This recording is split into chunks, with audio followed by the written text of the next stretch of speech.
خوب فرماتے ہیں، خدا کی رضا چاہتے ہیں دو عالم، خدا کی رضا چاہتے ہیں دو عالم، خدا چاہتا ہے رضائے محمد۔ اللہ تعالیٰ نے حضرت موسیٰ علیہ السلام بسم اللہ الرحمن الرحیم۔ ناظرین کرام السلام علیکم ورحمۃ اللہ تعالی وبرکاتہ۔ حکمرانی قائم رکھنے کے لیے فرعون کا طریقہ اور موجودہ دور کے حکمرانوں کا طرز عمل۔ حکمرانی قائم رکھنے کے لیے رعایا کو مختلف گروہوں میں تقسیم کر دینا اور ان میں باہم بغض و عداوت ڈال دینا فرعون کا طریقہ تھا، اور دیکھا جائے تو یہی طریقہ ہمارے دور میں بھی رائج ہے۔ مسلم اور غیر مسلم دونوں طرح کے حکمران لوگوں کو مختلف مسائل میں الجھائے رکھتے ہیں تاکہ لوگ ان مسائل ہی سے نہ نکل پائیں اور ان کی حکمرانی قائم رہے، اور اس طرز عمل کے نتیجے میں ان حکمرانوں کا جو حال ہوتا ہے وہ بھی سب کے سامنے ہے۔ اللہ تعالیٰ انہیں عقل سلیم اور ہدایت عطا فرمائے، آمین۔ فرعون کے بارے میں فرمایا کہ وہ متکبر تھا کیونکہ وہ خود کو خدا کہتا تھا، اور اس سے بڑھ کر کیا تکبر ہو سکتا ہے۔ نیز فرعون کو حد سے بڑھنے والا کہا گیا کیونکہ اس نے بندہ ہو کر بندگی کی حد سے گزرنے کی کوشش کی اور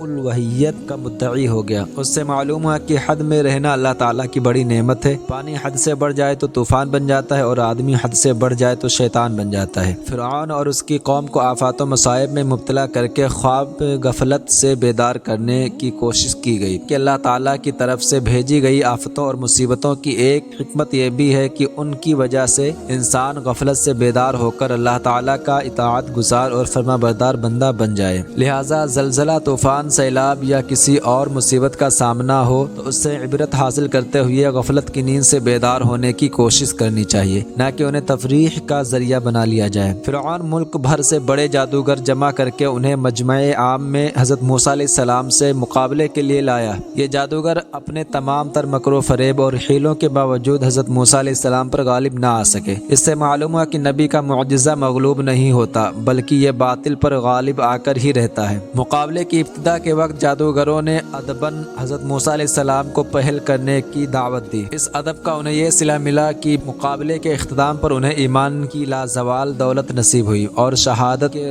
عظیم رتبے پر فائز ہو کر جنت کی ابدی نعمتیں پا گئے۔ اس سے معلوم ہوا کہ نبی علیہ السلام کا ادب دنیا و آخرت کی عظیم سعادتیں پانے کا اہم ترین ذریعہ ہے۔ فرعون کے ظلم و ستم پر حضرت موسیٰ علیہ السلام نے 9 مسلمانوں کو مدد الہی طلب کرنے اور صبر و تحمل کی نصیحت فرمائی۔ اس میں اہل ایمان کے لیے درس ہے کہ راہ حق میں آنے والے مصائب اور سختیوں پر صبر کا مظاہرہ کرنا، انہیں خندۂ پیشانی سے برداشت کرنا اور ان سے خلاصی کے لیے بارگاہ الہی سے مدد طلب کرنا چاہیے۔ فرعون کے ڈوبنے کے بعد کے اہم واقعات۔ فرعون کی غرقابی کے بعد بنی اسرائیل اپنے مقام سے چلے۔ اس دوران ان کا گزر ایک ایسی قوم کے پاس سے ہوا جو اپنے بتوں کے آگے جم کر بیٹھے ہوئے اور ان کی عبادت کر رہے تھے۔ ابن جریج نے کہا کہ یہ بت گائے کی شکل کے تھے۔ یہاں سے بنی اسرائیل کے دل میں بچھڑا پوجنے کا شوق پیدا ہوا، جس کا نتیجہ بعد میں گائے پرستی کی شکل میں نمودار ہوا۔ انہیں دیکھ کر بنی اسرائیل نے کہا، یا موسیٰ اجعل لنا الہا کما لہم آلہہ، اے موسیٰ ہمارے لیے بھی ایسا ہی ایک معبود بنا دو جیسے ان کے لیے کئی معبود ہیں۔ حضرت موسیٰ علیہ السلام نے ان کے مطالبے کو رد کرتے ہوئے فرمایا، انکم قوم تجہلون ان ہؤلاء متبر ما هم فی باطل ما كانوا یعملون قال غیر اللہ ابغیکم الہا وهو فضلکم علی العالمین۔ تم یقیناً جاہل لوگ ہو، بے شک یہ لوگ جس کام میں پڑے ہوئے ہیں وہ سب برباد ہونے والا ہے، اور جو کچھ یہ کر رہے ہیں وہ سب باطل ہے۔ موسیٰ علیہ السلام نے فرمایا، کیا تمہارے لیے اللہ کے سوا کوئی اور معبود تلاش کروں، حالانکہ اس نے تمہیں سارے جہان والوں پر فضیلت عطا فرمائی۔ یاد رہے کہ حضرت موسیٰ علیہ السلام سے یہ عرض سارے بنی اسرائیل نے نہ کی تھی، کیونکہ ان میں حضرت ہارون علیہ السلام اور دیگر بزرگ اولیاء اللہ رحمۃ اللہ علیہم بھی تھے، بلکہ ان لوگوں نے کی تھی جو ابھی تک راسخ الایمان نہ ہوئے تھے۔ حضرت موسیٰ علیہ السلام نے مصر میں بنی اسرائیل سے وعدہ فرمایا تھا کہ جب اللہ تعالیٰ ان کے دشمن فرعون کو ہلاک فرما دے گا تو وہ ان کے پاس اللہ تعالیٰ کی جانب سے ایک کتاب لائیں گے جس میں حلال و حرام کا بیان ہوگا۔ جب اللہ تعالیٰ نے فرعون کو ہلاک کر دیا تو حضرت موسیٰ علیہ السلام نے بارگاہ الہی میں وہ کتاب نازل کرنے کی درخواست کی۔ اس پر انہیں حکم ملا کہ 30 روزے رکھیں۔ یہ ذوالقعدہ کا مہینہ تھا۔ جب حضرت موسیٰ علیہ السلام روزے پورے کر چکے تو آپ کو اپنے دہن مبارک میں ایک طرح کی بو معلوم ہوئی جو عموماً روزے میں نہ کھانے کی وجہ سے پیدا ہو جاتی ہے، اس وجہ سے آپ نے مسواک کر لی۔ فرشتوں نے ان سے عرض کی ہمیں آپ کے منہ سے بڑی محبوب خوشبو آیا کرتی تھی، آپ نے مسواک کر کے اسے ختم کر دیا۔ اللہ تعالیٰ نے انہیں حکم فرمایا کہ ماہ ذی الحجہ میں 10 روزے اور رکھیں، اور ارشاد فرمایا اے موسیٰ کیا تمہیں معلوم نہیں کہ روزے دار کے منہ کی خوشبو میرے نزدیک مشک کی خوشبو سے زیادہ پاکیزہ ہے۔ حضرت موسیٰ علیہ السلام نے پہاڑ پر مناجات کے لیے جاتے وقت اپنے بھائی حضرت ہارون علیہ السلام سے فرمایا اخلفنی فی قومی واصلح ولا تتبع سبیل المفسدین، تم میری قوم میں میرا نائب رہنا اور اصلاح کرنا اور فسادیوں کے راستے پر نہ چلنا۔ یہاں حضرت موسیٰ علیہ السلام نے حضرت ہارون علیہ السلام سے جو اصلاح اور صحیح راستے پر چلنے کا فرمایا وہ حقیقت میں آپ کے واسطے سے بنی اسرائیل کو فرمایا تھا، ورنہ انبیاء کرام علیہ السلام تو فسادیوں کے راستے پر چلنے سے معصوم ہیں۔ یہ بھی ہو سکتا ہے کہ حضرت موسیٰ علیہ السلام کا حضرت ہارون علیہ السلام کو یہ فرمانا بطور تاکید و استقامت کے ہو۔ حضرت موسیٰ علیہ السلام اپنی قوم میں سے 70 آدمیوں کو بھی منتخب کر کے ساتھ لے گئے تھے۔ راستے میں کلام پروردگار سننے کے شوق میں آگے بڑھ گئے اور ساتھیوں سے فرما دیا کہ میرے پیچھے پیچھے چلے آؤ۔ اس پر اللہ تعالیٰ نے فرمایا وما عجلک عن قومک یا موسیٰ، اور اے موسیٰ تجھے اپنی قوم سے کس چیز نے جلدی میں مبتلا کر دیا؟ حضرت موسیٰ علیہ السلام نے عرض کی ہم اولائی علی اثری وعجلت الیک ربی لترضی، وہ یہ میرے پیچھے ہیں اور اے میرے رب میں نے تیری طرف اس لیے جلدی کی تاکہ تو راضی ہو جائے۔ یہاں ایک نقطہ قابل ذکر ہے، اللہ تعالیٰ نے اپنے کلیم حضرت موسیٰ علیہ السلام کے بارے میں بیان فرمایا کہ انہوں نے رضائے رب کے حصول کے لیے کوہ طور پر پہنچنے میں جلدی کی، جبکہ اپنے حبیب محمد مصطفیٰ صلی اللہ علیہ وآلہ وسلم کے بارے میں ارشاد فرمایا قد نرى تقلب وجهك في السماء فلنولينك قبلة ترضاها، ہم تمہارے چہرے کا آسمان کی طرف بار بار اٹھنا دیکھ رہے ہیں تو ضرور ہم تمہیں اس قبلہ کی طرف پھیر دیں گے جس میں تمہاری خوشی ہے۔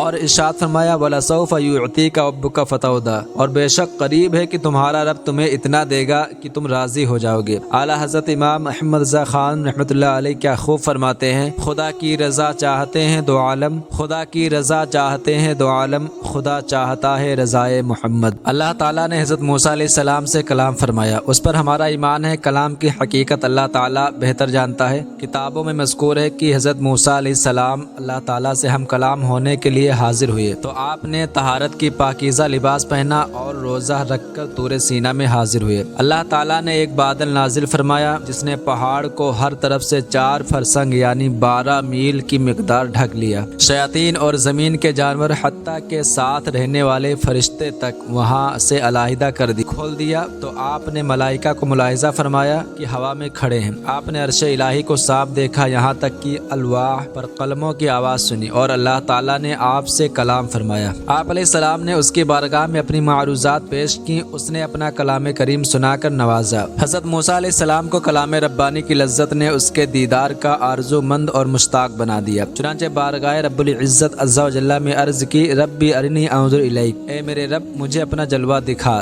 تاکہ میں تیرا دیدار کر لوں۔ یعنی صرف دل یا خیال کا دیدار نہیں مانگتا بلکہ آنکھ کا دیدار چاہتا ہوں کہ جیسے تو نے میرے کان سے حجاب اٹھا دیا تو میں نے تیرا کلام قدیم سن لیا، ایسے ہی میری آنکھ سے پردہ ہٹا دے تاکہ تیرا جمال دیکھ لوں۔ اللہ تعالیٰ نے ان سے ارشاد فرمایا لا طوانی ولکن انظر الی الجبل فإن استقر مکانہ فسوف طوانی، تو مجھے ہرگز نہ دیکھ سکے گا، البتہ اس پہاڑ کی طرف دیکھیے، اگر اپنی جگہ پر ٹھہرا رہا تو عنقریب تو مجھے دیکھ لے گا۔ یاد رہے کہ یہاں اللہ تعالیٰ نے یہ نہیں فرمایا کہ میرا دیکھنا ممکن نہیں، بلکہ دنیا میں حضرت موسیٰ علیہ السلام کے دیکھنے کی نفی کی۔ اس سے ثابت ہوا کہ دیدار الہی ممکن ہے اگرچہ دنیا میں نہ ہو، کیونکہ صحیح حدیثوں میں ہے کہ روز قیامت مومنین اپنے رب عز و جل کے دیدار سے فیضیاب کیے جائیں گے۔ اس کے علاوہ یہ کہ حضرت موسیٰ علیہ السلام اللہ تعالیٰ کی معرفت رکھتے ہیں، اگر دیدار الہی ممکن نہ ہوتا تو آپ ہرگز سوال نہ فرماتے کہ اللہ کے نبی کسی محال شے کی دعا نہیں کرتے۔ قصہ مختصر، جب رب تعالیٰ نے پہاڑ پر اپنا نور چمکایا تو پہاڑ پاش پاش ہو گیا اور حضرت موسیٰ علیہ السلام بے ہوش ہو کر گر گئے۔ پھر جب ہوش آیا تو عرض کی سبحانک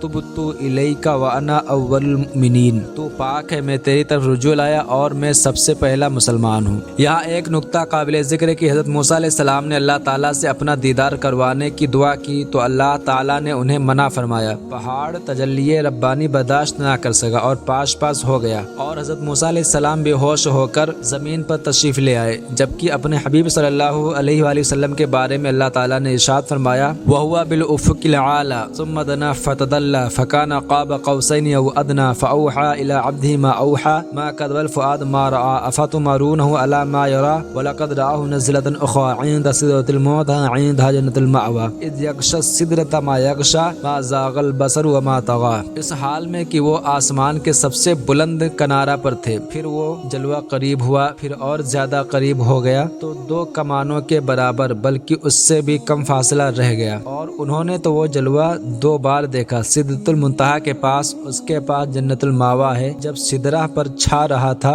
جو چھا رہا تھا آنکھ نہ کسی طرف پھری اور نہ حد سے بڑھی۔ اللہ تعالیٰ نے حضرت موسیٰ علیہ السلام کو دیدار کے مطالبے پر منع فرما دیا، پھر انہیں ان پر کیے گئے انعامات گنوا کر تسلی دیتے ہوئے شکر کرنے کا حکم دیا۔ گویا کہ اللہ تعالیٰ نے ان سے ارشاد فرمایا اے موسیٰ، دیدار کا مطالبہ کرنے پر اگرچہ منع کر دیا گیا لیکن میں نے تمہیں فلا عظیم نعمتیں تو عطا فرمائی ہیں، لہٰذا دیدار سے منع کرنے پر اپنا سینہ تنگ نہ کرو، تم ان نعمتوں کی طرف دیکھو جن کے ساتھ میں نے تمہیں خاص کیا، میں نے اپنی رسالتوں کے ساتھ تجھے لوگوں پر منتخب کر لیا اور تمہیں مجھ سے بلا واسطہ ہم کلامی کا شرف عطا ہوا، جبکہ دیگر انبیاء و مرسلین علیہم السلام سے فرشتے کے واسطے سے کلام ہوا۔ ارشاد باری تعالیٰ ہے یا موسیٰ انی اصطفیتک علی الناس برسالاتی و بکلامی فخذ ما آتیتک وکن من الشاکرین۔ اے موسیٰ، میں نے اپنی رسالتوں اور اپنے کلام کے ساتھ تجھے لوگوں پر منتخب کر لیا، تو جو میں نے تمہیں عطا فرمایا ہے اسے لے لو اور شکر گزاروں میں سے ہو جاؤ۔ یاد رہے کہ آیت میں جو بیان ہوا کہ اللہ تعالیٰ نے حضرت موسیٰ علیہ السلام کو اپنی رسالتوں اور اپنے کلام کے ساتھ لوگوں پر منتخب کر لیا، اس میں لوگوں سے مراد ان کے زمانے کے لوگ ہیں، اور اس میں کوئی شک نہیں کہ حضرت موسیٰ علیہ السلام اپنے زمانے کے لوگوں میں سب سے زیادہ عزت و مرتبے،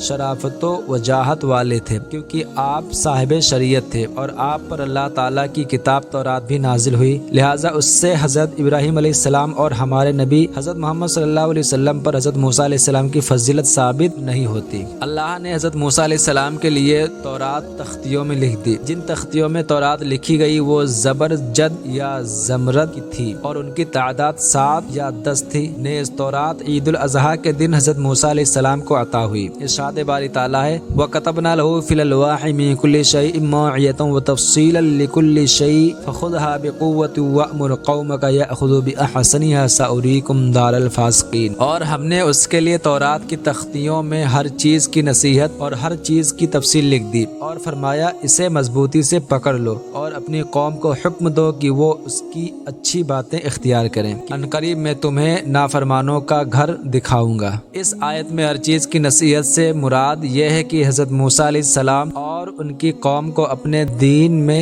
حلال، حرام اور اچھی بری چیزوں سے متعلق جن احکام کی ضرورت تھی وہ سب تورات میں لکھی ہوئی تھی۔ ہر چیز کی تفصیل کا معنی یہ ہے کہ بنی اسرائیل کو جتنے احکام شرعیہ دیے گئے تھے تورات میں ان تمام احکام کی تفصیل لکھ دی گئی تھی۔ تورات کو قوت اور مضبوطی سے پکڑنے کا مطلب یہ ہے کہ بڑی کوشش، چستی، ہوشیاری اور شوق سے اس میں موجود احکام پر عمل کرنے کا عزم کر کے اس کو ہاتھ میں لے لو۔ یاد رہے کہ اس میں حضرت موسیٰ علیہ السلام کی وساطت سے آپ کی قوم بھی مراد ہے۔ تورات کی اچھی باتیں اختیار کرنے کا حکم دینے کا معنی یہ ہے کہ تورات میں جو احکام مذکور ہیں ان میں جو زیادہ بہتر ہو اسے اختیار کرنے کا حکم دو، کیونکہ تورات میں عزیمت، رخصت، جائز اور مستحب امور کا بھی ذکر ہے۔ عزیمت پر عمل کرنا رخصت پر عمل کے مقابلے میں بہتر ہے۔